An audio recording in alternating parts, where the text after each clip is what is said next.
Hello बच्चों, आज हम लोग को क्लास 12 की मैथमेटिक्स में रिलेशन एंड फंक्शंस में टाइप ऑफ फंक्शंस पढ़ना है। पिछली क्लास में भी हम लोग टाइप्स ऑफ फंक्शन के बारे में पढ़ रहे थे और हमने आपको बताया था कि जो बेसिकली 4 टाइप के फंक्शन होते हैं। पहला जो होता है वो 1-1 मैपिंग और function both are same. 1-1 mapping जहां पर अगर कोई फंक्शन किन्हीं दो सेट्स ए और बी पर डिफाइन है तो ए का जो प्रत्येक एलिमेंट है वो बी के एक यूनिक एलिमेंट से अटैच होना चाहिए, रिलेटेड होना चाहिए और एक एलिमेंट सिर्फ एक, यानी कि दो डोमेन की एक रेंज नहीं होनी चाहिए और उसको हम क्या बोलते हैं, 1-1 मैपिंग बोलते हैं। और दूसरा था आपका मेनी वन, तो उसमें मेनी वन मैपिंग आपकी क्या कहती है कि एटलीस्ट 2 एलिमेंट ऐसे होने चाहिए जिनकी इमेज जो है इमेज सेट में एक ही हो। और उसके बाद था तीसरे नंबर पर इनटू मैपिंग। इनटू मैपिंग क्या कहती थी आपकी कि इमेज सेट में एटलीस्ट एक एलिमेंट ऐसा होना चाहिए जो किसी भी एलिमेंट की सेट ए से किसी भी एलिमेंट की इमेज ना हो। और ऑनटू मैपिंग आपकी क्या कहती थी कि सेट बी में कोई, यानी इमेज सेट में कोई भी एलिमेंट खाली नहीं छूटना चाहिए। और इन चारों को मिला करके जो है 4 टाइप की मैपिंग बनती है। 1-1 इनटू, जिसको हम हिंदी में एक एकी अंतरक्षेपी कहते हैं। 1-1 ऑनटू, जिसको हम एक एकी आच्छादक और या फिर बाइजेक्टिव मैपिंग भी बोलते हैं। और मेनी वन इनटू, बहुएक अंतरक्षेपी। और मेनी वन ऑनटू, बहुएक आच्छादक। ये मेनली आपकी 4 टाइप की मैपिंग है जो आपको पढ़नी है। और हमको सबसे इम्पोर्टेंट चीज ये जानना है इसमें कि जो इनकी डोमेन है वो किस तरीके से बिहेव करती है, या डोमेन या रेंज और को डोमेन के बीच में क्या रिलेशन होता है। तो सबसे पहले हम देखेंगे 1-1 इनटू। 1-1 क्या कहता है आपका, 1-1 मैपिंग कहती है कि सेट ए का प्रत्येक एलिमेंट सेट बी के एक यूनिक एलिमेंट से संबद्ध होना चाहिए।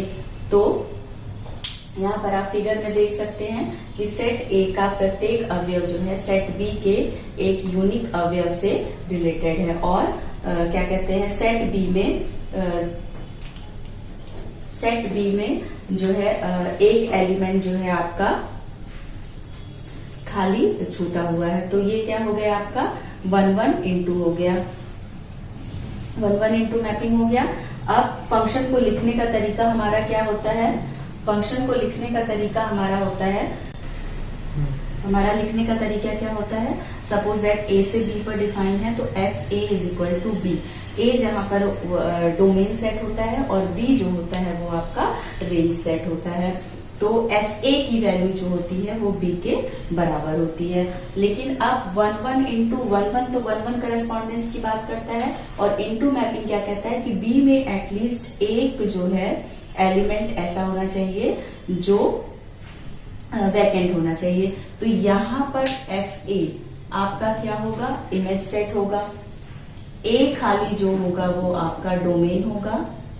और जो एफ ए होगा, यानी कि जब हम फंक्शन में ए के एलिमेंट की वैल्यू रखते हैं और वो बी के बराबर होता है तो एफ ए यहाँ पर प्रॉपर सबसेट होगा बी का। एफ ए आपका क्या है, इमेज है, इमेज सेट है। और बी आपका क्या है, कोडोमेन है।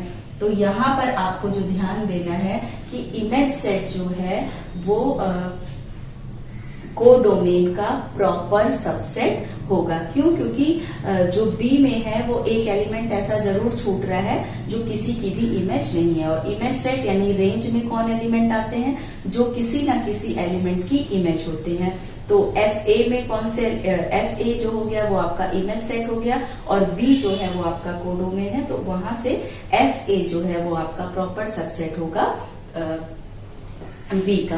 नेक्स्ट है 1-1 ऑनटू। 1-1 ऑनटू मैपिंग क्या कहता है कि ए से और बी के एलिमेंट के बीच में 1-1 करस्पॉन्डेंस हो और साथ ही साथ बी का कोई भी एलिमेंट आपका वैकेंट नहीं छूटना चाहिए। तो ये है आपका, इसको हम बाइजेक्टिव मैपिंग भी बोलते हैं। यानी जितने एलिमेंट आपके ए में है उतने ही एलिमेंट आपके बी में, यानी डोमेन जो होगी, जितनी हम यूनिक डोमेन लेते जाएंगे उतनी ही आपको यूनिक रेंज मिलती जाएगी। और ना ही जितनी अगर हम डोमेन ले रहे हैं तो पूरी इमेज हमको उसकी बी में मिलनी चाहिए और बी का कोई भी एलिमेंट वैकेंट नहीं छूटना चाहिए। तो यहाँ पर एफ ए जो है वो आपका इक्वल होता है बी के, यानी कि जो आपकी रेंज होती है वो इक्वल होती है आपके कोडोमेन के बाइजेक्टिव मैपिंग में। यहाँ पर आपको ध्यान देना है।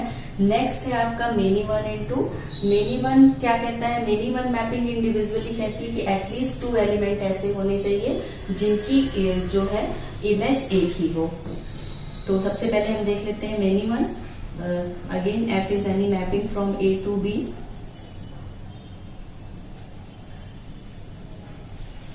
एटलीस्ट 2 एलिमेंट, जैसे मैं आपको बताया था स्क्वायर फंक्शन है, क्यूब फंक्शन, तो एक से ज्यादा एलिमेंट होते हैं जिनकी वैल्यू जो है सेम आती है, इमेज सेम आती है।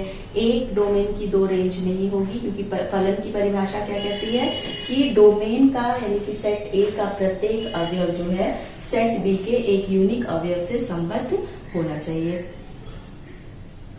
और ये हो गया आपका मेनी और फिर क्या है इनटू मैपिंग कहती है कि एक जो है आपका वैकेंट जरूर छूटना चाहिए। तो यहाँ पर भी आपका क्या हो जाएगा, जो एफ ए होगा वो प्रॉपर सबसेट होगा बी का। और इसी तरीके से जो मेनी ऑन टू मैपिंग है, तो सबसे पहले हम मेनी की डेफिनेशन पे आएंगे। Suppose that F is any mapping from A to B, और मेनी क्या कहती है कि एटलीस्ट 2 एलिमेंट ऐसे जरूर होने चाहिए कि 2 या 2 से ज्यादा जिनकी इमेज एक ही हो। और ऑन टू मैपिंग क्या कहती है कि सेट बी का कोई भी एलिमेंट वैकेंट नहीं छूटना चाहिए, यानी कि सेट बी में जितने भी एलिमेंट हैं वो सेट ए के किसी न किसी एलिमेंट की इमेज हो। तो यहाँ पर भी जो आपका एफ ए है वो इक्वल होगा बी के, यानी यहाँ पर भी जो आपकी रेंज होगी वो आपकी कोडोमेन के बराबर होगी। तो ये आपकी बच्चों 8 टाइप की मैपिंग हो गई है। और इन मैपिंग पे बेस्ड क्वेश्चंस आपको आते हैं, उसको नोट्स के थ्रू या किसी तरीके से किसी क्लास में आपको बताने की कोशिश करेंगे। ये बहुत इंपॉर्टेंट है कि आप लोग को जो फंक्शन दिया जाए वो फंक्शन आपको देखना है, और उसमें सिद्ध करने के लिए आता है कि इसको आप सिद्ध कीजिए कि ये एक ऐकी अंतरछेपी है, एक ऐकी आच्छादक है, या बाइजेक्टिव मैपिंग है, या मेनी ऑन टू है। तो ये आपको एग्जाम में प्रूव करने के लिए आता है। तो इसलिए यहाँ पर उनकी डोमेन रेंज और कोडोमेन के बीच में क्या रिलेशन होता है और कैसे हम फंक्शंस को प्रूव करते हैं, ये बहुत इंपॉर्टेंट है। जितने भी सॉल्व एग्जांपल आपको दिए होंगे आप उनको देख करके मैपिंग्स को प्रूव करने की कोशिश करेंगे। और नेक्स्ट है बच्चों आपका कंपोजिशन ऑफ अ फंक्शन। बच्चों जिस तरीके से हम लोगों ने संबंधों का संयोजन किया था उसी तरीके से हम 2 फलनों का भी संयोजन कर सकते हैं, यानी कि कंपोजिशन ऑफ अ फंक्शन, या इसको हम कंपोजिट फंक्शन बोलते हैं। यहाँ पर हम मानते हैं कि मान लीजिए f कोई फंक्शन है from a to b and x is element of a and y is element of b। Next है आपका g कोई फंक्शन है from b to c where y is element of b and z is element of c। तो अगर इसमें भी जिस तरीके से रिलेशन में 2 तरीके से होता था कंपोजिशन, उसी तरीके से हम फलनों का भी संयोजन 2 तरीके से कर सकते हैं। या तो f का संयोजन g के साथ में, और जब हम f का संयोजन g के साथ में करेंगे तो लिखने का तरीका हमारा वही होगा गॉफ। इसका मतलब है g composite f composite g, और फॉक का मतलब होता है आपका g कंपोजिट f। तो यहाँ पर 2 तरीके से हम संयोजन कर सकते हैं। कभी कभी बच्चों ऐसा होता है कि हो सकता है कि g का संयोजन c f के साथ में ना एग्जिस्ट करे, या f का संयोजन g के साथ में ना एग्जिस्ट करे। तो 2 फलनों का संयोजन किस बात पर निर्भर करता है, जैसे हम संबंधों का संयोजन करते थे और उसमें भी एक इंटरमीडिएट एलिमेंट का एग्जिस्ट करना जरूरी होता था, तो ठीक उसी तरीके से यहाँ पर भी आप ये देखिए fx is equal to Y, G Y is equal to Z हो जाएगा आपका। अब f का संयोजन g के साथ में लिखा जाएगा इसको G of of x is equal to Z, यानी x के लिए एक z ऐसा गॉफ। x क्या संबंध डिनोट करता है, क्या बताता है f का संयोजन g के साथ, कि x के लिए एक इमेज आपकी कहाँ मिलेगी, z में, सॉरी c में मिलेगी, यानी कि जो g एफ एक्स है, यानी कि गॉफ ऑफ x, यानी कि f कंपोजिट g x ये बताता है कि a की मैपिंग आपकी डायरेक्टली c से हो रही है थ्रू b, यानी कि g और b थ्रू b। क्यों? क्योंकि गॉफ ऑफ x का मतलब होता है g F X is equal to Z, और यहाँ पर एफ एक्स किसके बराबर है, y के बराबर है। तो और फॉर ईच ए, प्रत्येक x के लिए अगर z एग्जिस्ट करता है तो फंक्शन का कंपोजिशन पॉसिबल है, और नहीं एग्जिस्ट करता है तो कंपोजिशन नहीं पॉसिबल है। वहां पर हम ऑर्डर्ड पेयर से चेक करते थे कि अगर ऑर्डर्ड पेयर का सेकेंड एलिमेंट दूसरे वाले ऑर्डर्ड पेयर के फर्स्ट एलिमेंट के बराबर होता है तो कंपोजिशन रिलेशंस में पॉसिबल होता था। और यहाँ पर क्या करना है, यहाँ पर ऑटोमेटिकली जब आप g of F X, suppose that आप एग्जाम्पल देख लीजिए, मान लीजिए F X is equal to है आपका एक्स स्क्वायर, एंड जो आपका g है, जी एक्स मान लीजिए एक्स ही डोमेन है, तो ये मान लीजिए आपका साइन एक्स प्लस सी है। तो एफ ओ जी, यानी कि जी का कंपोजिशन एफ के साथ में, तो इसका मतलब होगा एफ ऑफ जी एक्स। तो एफ फंक्शन क्या है, स्क्वायर फंक्शन है, और अब इस फंक्शन की जो डोमेन है वो क्या है, एक्स है। इसकी डोमेन की जगह आपको क्या लिखना पड़ेगा, पूरा पूरा जी एक्स, क्योंकि देखिए लिखने का तरीका क्या है, एफ ऑफ जी एक्स। तो अब डोमेन की जगह पूरा पूरा फंक्शन जी एक्स आ गया है। तो इस फंक्शन की डोमेन क्या है, एक्स है। एक्स की जगह पर हम लिखेंगे साइन एक्स प्लस सी और इसका होल स्क्वायर। और सिमिलरली अगर ये आपका गॉफ होता, गॉफ ऑफ एक्स, तो इसका मतलब होता जी ऑफ एफ एक्स।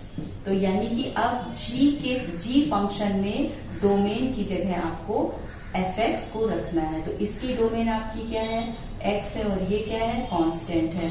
तो साइन और एक्स की जगह पे आपका क्या हो जाता है, एक्स स्क्वायर और प्लस सी। तो यहाँ पर आपने देखा ये साइन एक्स प्लस सी का होल स्क्वायर, और यहाँ पर साइन एक्स स्क्वायर प्लस सी।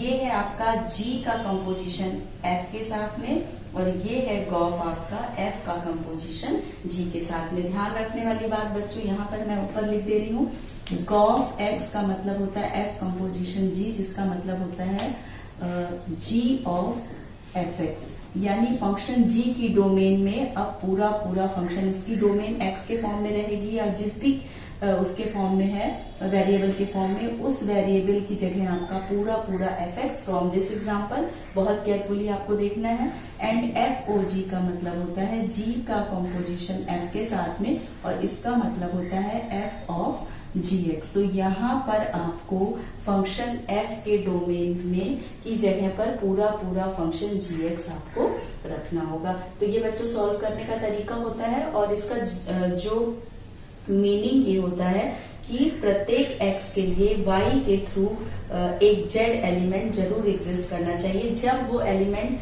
z एग्जिस्ट करेगा तभी आपका GOF आपका पॉसिबल है, यानी कि f का कंपोजिशन g के साथ में। और उसी तरीके से यहाँ पर भी है कि प्रत्येक, अगर हम g का एफ का कंपोजिशन जी के और जी का कंपोजिशन एफ के साथ में कर रहे हैं, तो प्रत्येक जेड के लिए फिर वहां पर भी वाई इंटरमीडिएट स्टेट में ही रहेगा, लेकिन कहने का तरीका हमारा बदल जाएगा कि प्रत्येक जेड के लिए एक एलिमेंट एक्स ऐसा जरूर एग्जिस्ट करना चाहिए, तभी आपका जी का कंपोजिशन एफ के साथ में पॉसिबल है। और ये सॉल्व करने का बच्चों आपका तरीका है। और दूसरी चीज, जरूरी नहीं है कि किसी फंक्शन, मान लीजिए जी और एफ दो फंक्शन है, कि अगर GOF एग्जिस्ट करता है तो FOG भी एग्जिस्ट करे। और सपोज दैट अगर दोनों भी फंक्शन एग्जिस्ट कर जाते हैं तो जरूरी नहीं है कि गॉफ और फॉग आपस में बराबर हो। इसको हम नेक्स्ट क्लास में और एग्जांपल्स के थ्रू आपको और इसका कॉन्सेप्ट क्लियर करने की कोशिश करेंगे। तब तक आप लोग इस पे बेस्ड क्वेश्चंस लगाइए एनसीईआरटी या अपनी साइट बुक देख करके कि कैसे हम फंक्शंस में वैल्यू रखते हैं। सबसे पहले आप लोग गॉफ और फॉग निकालना सीख लीजिए, बाद में इसकी डोमेन और रेंज खुद से भी आप फंक्शन कोई भी जी और एफ क्रिएट करके गॉफ और फॉग आप निकाल सकते हैं। तब तक आप इसको करने की कोशिश करिए। मिलते हैं नेक्स्ट क्लास में। Thank you.